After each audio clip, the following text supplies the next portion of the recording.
આશો સુદ ચોથ એટલે કે માતા કુષ્માંડનો દિવસ, જે બ્રહ્માંડની સર્જક, સકારાત્મકતા અને સર્જનશીલતાનું પ્રતીક. રિલાયન્સ પરિવારમાં દરેક નવો વિચાર, દરેક નવતર પહેલ આ જ શક્તિથી જન્મે છે. અને આ જ સર્જનશીલતા આપણા કાર્યસ્થળને ઉજ્જવળ બનાવે છે. આવો આજે માતાના આશીર્વાદથી નવા વિચારોને સ્વીકારીને સકારાત્મક ભવિષ્ય રચીએ.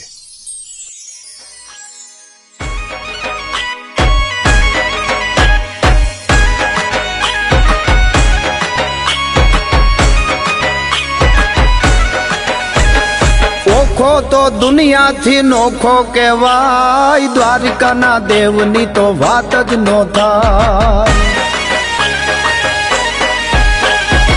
ઓખો તો દુનિયાથી નોખો કહેવાય, દ્વારિકાના દેવની તો વાત જ નો થાય.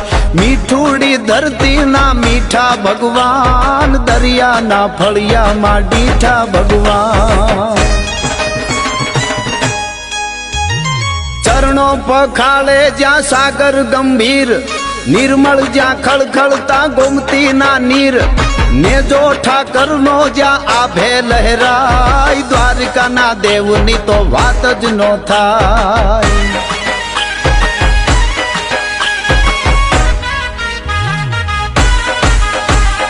ભાગ્યશાળી ચારણનો ભીમરાણા નેહ, દેહુર ઘાંઘણિયાનો ડોલરિયો દેહ, અવતારી જન્મી જ્યાં મોગલ આય, દ્વારિકાના દેવની તો વાત જ નો થાય.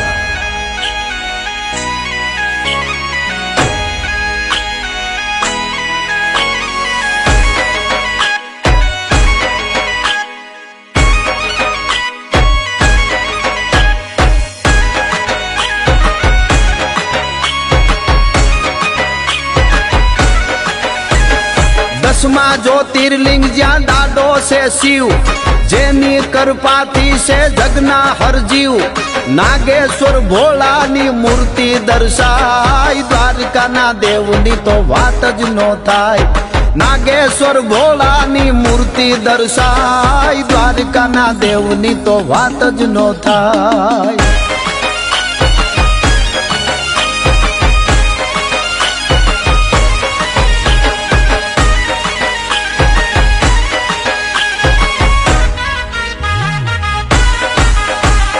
જોધાને મૂળું ના જબરાતે જોમ, વાઘેરના ભાલાએ તોડ્યો તો વ્યોમ, અલબેલો મરતાને ઓખો રંડાય, દ્વારિકાના દેવની તો વાત જ નો થાય.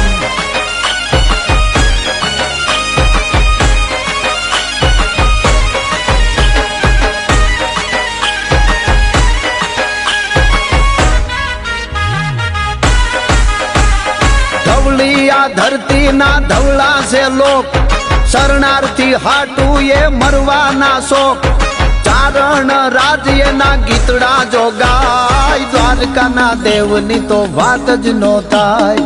ચારણ રાજ્યના ગીતડા જો ગાય, દ્વારકાના દેવની તો વાત જ નો થાય. દ્વારકાના દેવની તો વાત જ નો થાય. દ્વારકાના દેવની તો વાત જ નો થાય.